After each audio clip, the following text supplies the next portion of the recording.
I am happy to have you all on an early Friday morning. Joining me are some guys that want to talk to you about G-Day. I've got Michael Brockstein, also known as Senator Blutarsky, and every paranoid nation has their anonymous internet source dropping cues on the internet. Before there was QAnon and Q, we had the Senator Blutarsky.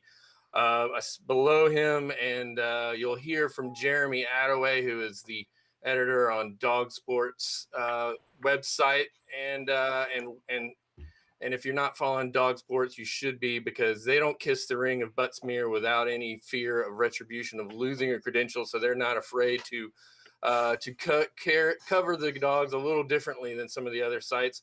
And on that note, we have Graham, who will say anything to anyone at any time and put it on the internet.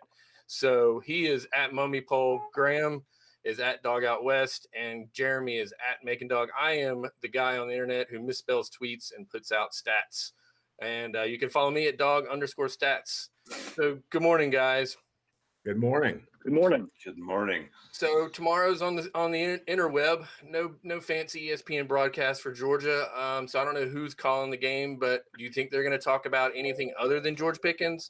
And if so, what are you guys going to be looking for out of G-Day? Michael, what do you think beside the who's going to step up in the Pickens void, what do you like to see, or what are you expecting to see from G-Day that we can actually glean something from? My point this week of the blog has been, I think the big thing you can get out of a day like G-Day is to see if any players' mechanics have improved in the offseason. And so my biggest number one watch is going to be to see what Daniels looks like, particularly throwing the deep ball, if he's managed to sort of get rid of that awkward little hopping motion he's got when he puts it up there, and if his deep ball's got a little bit better trajectory than it had last season.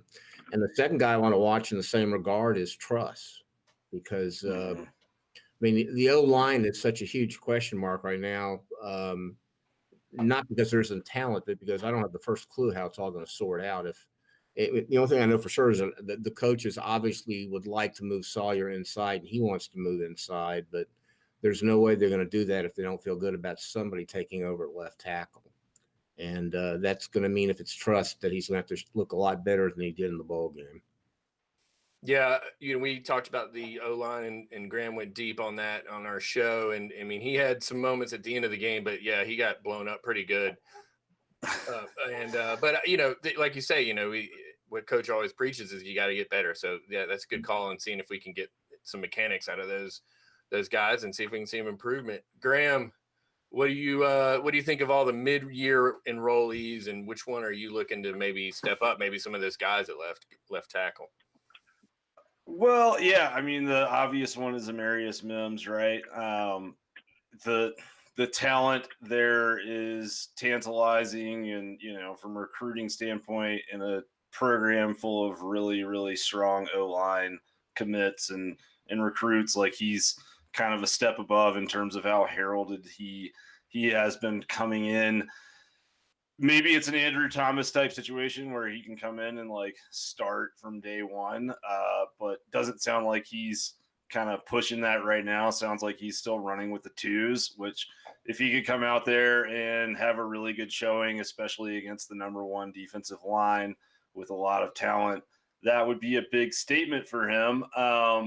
But, yeah, I mean, there's a ton of mid-year enrollees that I'm excited to see besides Mims. You've got Brock Bowers, Nyland Green, Xavier Story, Smail Mondin, Chaz Chambliss, those guys at linebacker. And in the secondary, if Georgia can have somebody kind of step up there and provide some depth, or even maybe crack the first level of playing rotation, it would be a big help.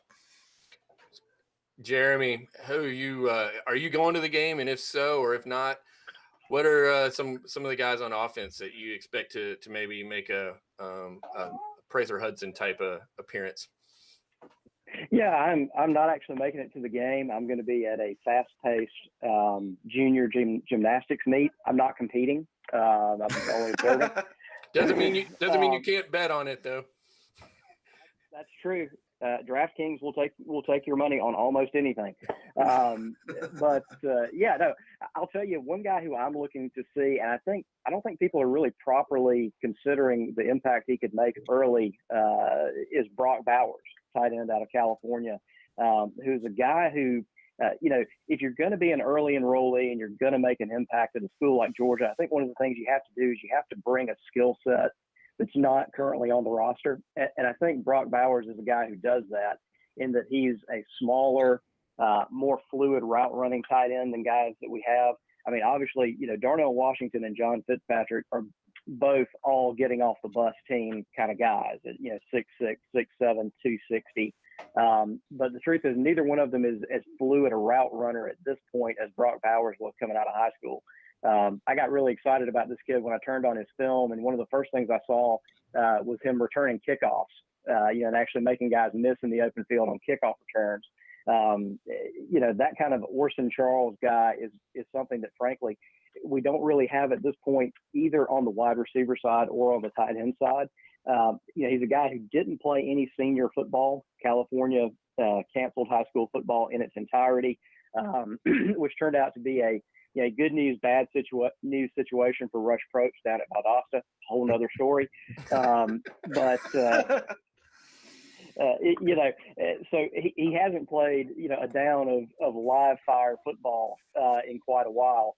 But he is a guy who I think really brings something, that we've seen Todd Monken try to do on offense, which is use those kind of hybrid tight end receiver guys, in a variety of ways.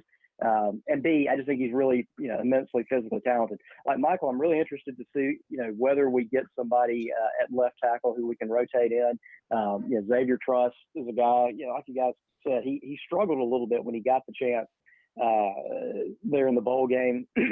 Long term, I thought it was interesting. Jamari Salyer was asked a while back, not really to handicap that race, but about some of the guys who were involved. And I found it interesting that he really gushed about the talent that Broderick Jones has. And he's a guy who I've liked since he came out of high school. I still think that race is not exactly settled. I'm hoping, though, that that is one that we get settled, so that we can hopefully move Sawyer to his natural position, move him inside, and get a start on replacing what we lost on that offensive line. So, Jeremy, did you just set us up for a potential 3 tight end set at some point last year with like Fitzpatrick as a H-back, Washington on the end of the line, and Bowers in the slot? Because if so, I'm already very excited for that. Yeah, to be fair, I've been setting us up for that since about 2004. And so far it hasn't come to fruition. But yeah, I really think he's a guy who brings something to the table that we don't really have on the roster at this point. And so I'm sort of interested to see, I could see a situation where he makes a couple of plays at G-Day, and people sort of get excited about the possibility of what we can do with that offensively. I'm going to go out on a limb and say that we're the only video podcast Twitter thing that's going to go that deep on Brock Bowers. So I commend you, Mr. Attaway. This time last year, we were in the complete throes of the pandemic and was shutting everything down. And Georgia fans were, of course, worried about losing an all-time defense to a COVID season. This year is a little different. The defense is young, but we've got, the secondary is got a lot to prove. Who do we expect to maybe get some reps at corner and maybe show out and maybe give us an idea who might be leading the chance to get number 1 at the cornerbacks?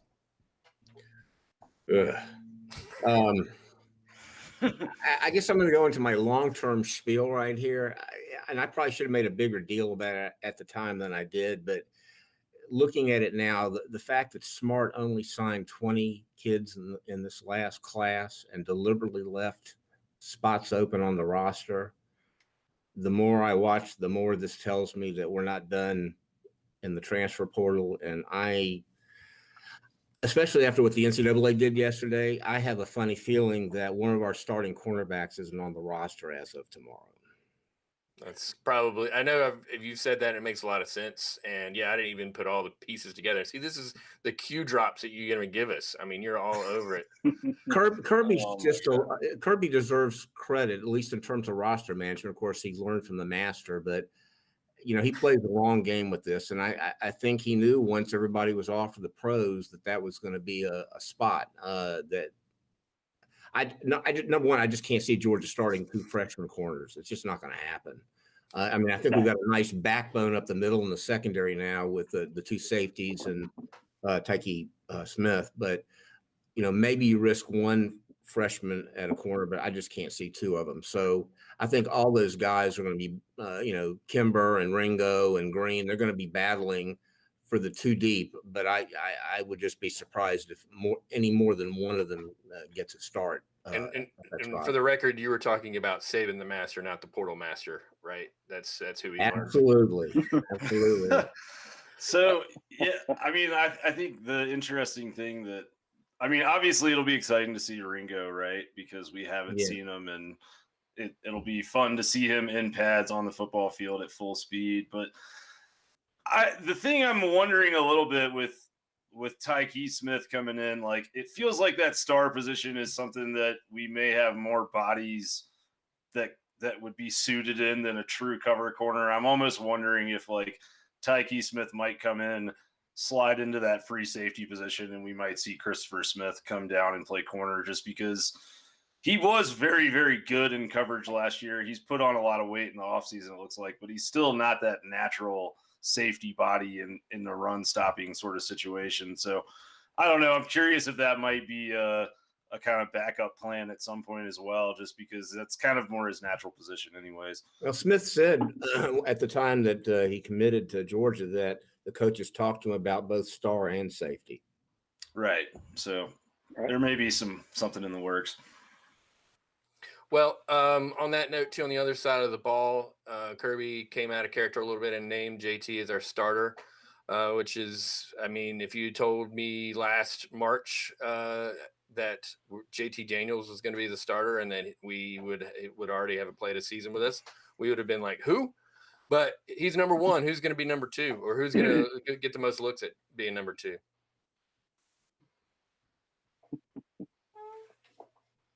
Take it, Jeremy.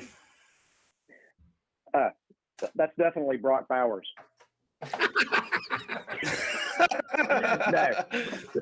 No. Army knife for Georgia's offense. Yeah, no. In all seriousness, it's interesting. The question of who is who's your starting quarterback versus who's your backup quarterback. In some ways, it's a little different analysis, I think, for a coaching staff. And the reason for that is the fact that your second string quarterback is never more than 1 play away from going in. Whereas you might sometimes take a guy who you need to get reps, who has a great deal of natural talent, and see how he does, sort of the Dwan Mathis method. I think for that backup spot, you want somebody more like Stetson Bennett for that. You need somebody who can come in, steady the ship if something happens to JT. So I think that's what you're looking at in that regard. I will say it's been sort of interesting, some of the things that we've heard about Carson Beck as things have progressed. He was sort of the lost man in that quarterback competition last year. But at a certain point, as he hangs around the program, and you continue to hear good things about his preparation, and you sort of start to wonder, is he a guy who moves into that? I frankly have no idea. I just want to wrap JT Daniels in bubble wrap because when we saw the conflagration that resulted when George Pickens got injured, I don't necessarily want to be a part of the Georgia Bulldog internet if something happens to JT Daniels. I'm not sure exactly how, as a group, we would handle that. Bulldog fans have kind of gotten conditioned this offseason to believe that we've got this sort of perfect machine on offense, and I sort of feel like if the motor to the perfect machine goes out, things are going to get dark in a hurry. That's my thought on that. Yeah, I mean, I feel like with Beck, I don't know. I've heard a lot of good things about him. I mean, both in the media reports that we've seen, but also a few folks that are in the know supposedly, but who knows how in the know they actually are. But yeah. I don't know. I feel like Beck is kind of like that Mac Jones kind of figure that he's now stuck between two super recruits with Vandegrift, or I guess he's still in front of Vandegrift, but you got Vandegrift in the program, Stockton the year after, and it feels like everyone has sort of crowned one of those two as like the heir apparent already when Daniels leaves. But I think he may have as much arm talent as any quarterback we have on the roster. Like, I think he has a very good big arm, and he's extremely accurate. And if he really is grasping the offense as well as everyone says, like, it would be a very big statement in his favor if he is named the second quarterback at some point, because you just don't see someone get named a number 2 quarterback when there's another player on the roster with starting experience in the SEC. So if that happens, that would be a big vote of confidence for him, and kind of, I think, may put him on the inside track to start in 2022. My feeling is whoever winds up number 2 out of the spring or even the summer may not be the number 2 by the end of the season. Yeah, I think you're right. I think kind of what you said, Jeremy, is like you want somebody to come in and steady the ship, and that might be Stetson Bennett, but you also want the guy that's getting number 2 to have the reps in practice to make him a starter when you need him to be a starter. And I think Stetson Bennett would be just a steadying person that knows the offense and can come in. But so what do we think? Do you think we're going to see some new wrinkles from Monken? This is a lot of the kids' first spring, and certainly we didn't have a spring last year. And I think we all, and it's hard to say if we saw new wrinkles in the offense last year because it changed so dramatically once JT got the call. But do you think we can see something, maybe some of those H-back sniffers that I didn't know what were 10 months ago, but now Graham has educated me on them? Do you think we're going to see some of that, or do you think we're going to be anything exciting that we can possibly glean from the Monken offense tomorrow that we haven't seen in the last few games of the season last year? Outside of a trick play, I'd be surprised if you saw much new. I do think they're going to throw a lot tomorrow for a number of reasons, a lot more than we should expect during the regular season. But I don't think you're going to see a lot of that's just not the way Kirby wants to do things. So. Yeah, I mean, our running back situation is solidified pretty much, but I guess you're saying you want to see, again, like we talked about to start the show, the O-line and pass protection. And also, I mean, some of these running backs, like Graham has pointed out on many threads and shows, Zeus knows how to block, and some of those other guys need to pick up that part of the game. Plus, you want to test the corners. Oh, yeah. Yeah, I think that's the lesson that you could learn that would be the wrong lesson from G-Day would be that, we're really opening up the offense in year 2 based on the fact that Kirby knows what he wants to work on. That would be a huge mistake. So, yeah, long term, are we going to see a lot of different things? I think probably so. One of the best things about Todd Monken as an offensive coordinator is that unlike some other offensive coordinators who sort of rise to prominence and then it seems like everybody can stop them, it is that, he's changed his offense based on the personnel that he has available and, what he sees other people doing. The fact that he's dynamic as an offensive coordinator, we're going to see some things this year that we didn't see last year. That's, I don't think anybody's going to disagree with that. But, yeah, tomorrow I would just expect to see them testing the corners. I would expect them, to kind of see what some of those young receivers who didn't get a lot of snaps last year could do. Frankly, I'm kind of excited after hearing, Terrence Edwards and various players and everybody talk about, how great Justin Robinson, for example, has done. I would like to see Justin Robinson against some of those freshman corners. I kind of want to see him against Jalen Kimber and see, a one-on-one with a year in the program between those two, what it looks like. So I think those are going to be the things to keep an eye on. Is some of those, like some of those guys who, we sort of have a feel that they're going to play a lot of snaps in 2021, but we really haven't seen them do that on the back end. Treated as a glorified 7-on-7. Kirby's not going to send Zeus up the middle on 7 plays in a row tomorrow. It's just not. That's not going to happen. But rest assured, if he's got a lead against Clemson, we know Kirby. He's not going to have any compunction about doing that. That's what'll happen. He's not going to change his spot. So yeah, I wouldn't take too much from tomorrow, but I would expect to read a lot of people being very excited about a wide open gunslinging offense that is not going to actually make it to the field in September. Well, Kirby and all the pressers has talked about how the offense has been ahead of the defense. So I suspect that, again, knowing we've got to find a new number one, we know who the candidates are, but yeah, that's going to be, Justin Robinson and some of these other guys that are going to get a chance. So I suspect that there's going to be a lot of touchdowns to the air. That's a good call. Hey, I hate to damper your hopes on Robinson, but he's one of the guys listed as questionable tomorrow with an Achilles and ankle problems. Let's Keith Olbermann say we're all day to day. So what about what about like Jackson Meeks or Adonai Mitchell, some of these like true freshman guys coming in? I feel like we might see. I think was it Meeks or Mitchell that was getting a lot of praise after that scrimmage a couple weeks ago. So, I mean, we don't really have many bodies, those kind of bigger bodies like Pickens on the roster besides Robinson. If we can have a little bit more of like a jump ball possession receiver emerge, that would be encouraging. It feels like. Yeah, it feels like we probably will have somebody who kind of gets the type of audition that Matt Landers got a couple of years ago at G-Day. So, that worked out well. Let's just throw it up to him 5 times and see how many he comes down with. That didn't work. So, who knows? Maybe Adonai Mitchell or Jackson Meeks is that guy. Those are the kind of things that we're going to see is some of these guys get the chance to show if they have the skill set that we're all speculating that they do. Yeah. Okay. Well, normally on Fridays, I believe it's Fridays, Michael drops a little playpen for his crowd. And have you thought about taking the playpen to 8chan? Because I think shit could get real freaky over there. But at any rate, so on that note, does anybody have anything they want to bring up or say before we let these people continue on their workday on Friday?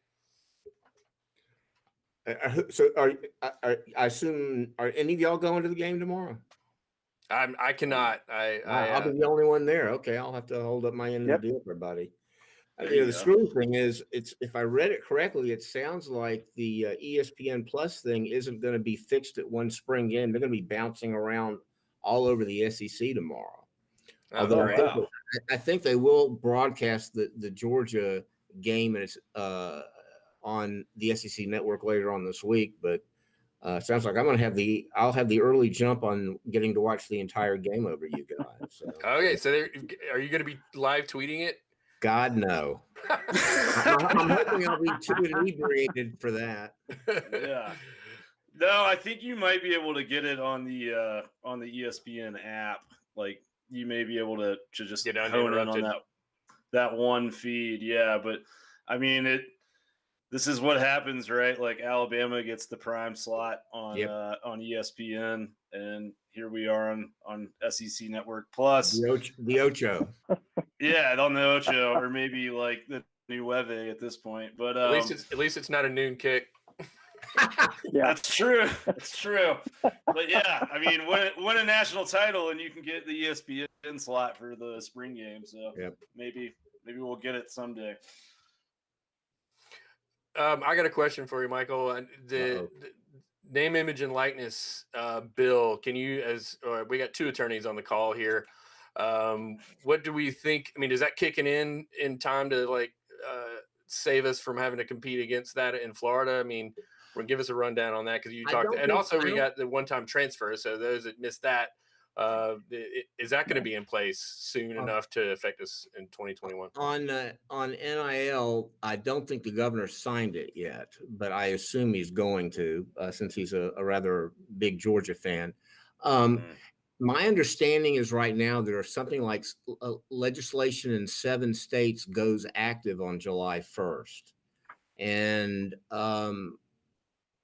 the NCAA keeps threatening to sue. The problem is every time a new state comes on board, it makes it a little more daunting to go out there and suing a bunch of different states to try to shut it down. So I'm not really sure how that's going to play out at this point.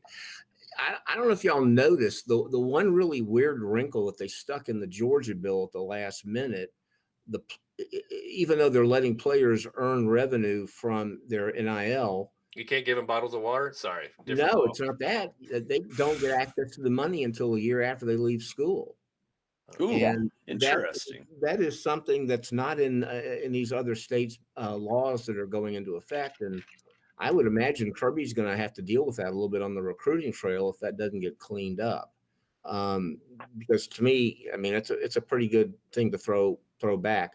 I think the NCAA is hoping like heck that the Supreme Court is going to bail them out with the appeal on the Alston case, and I'm not sure they should be expecting as much as they're hoping to get out of that. I'm not sure.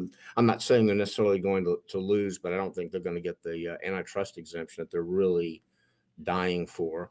So at that point in time, I don't know where it goes. I mean, they've dragged their feet. They're not active, actually trying to settle things, but all that's going to keep happening is the water gets warmer and warmer on the frog, and eventually it's going to boil. So at some point in time, they're going to have to either decide what they can live with, or just let it happen to them, or what. I'm really curious to see, and I would imagine we'll know more about that in June, when we're getting a lot closer to some of these laws kicking in. Graham, any other deep dive into the roster you want to touch on? You can get a chance. I think we've got all 120 covered, but no, I mean, yeah, I think we've gotten pretty far down the line. I mean, I would no gray shirts or preferred walk-ons we need to cover.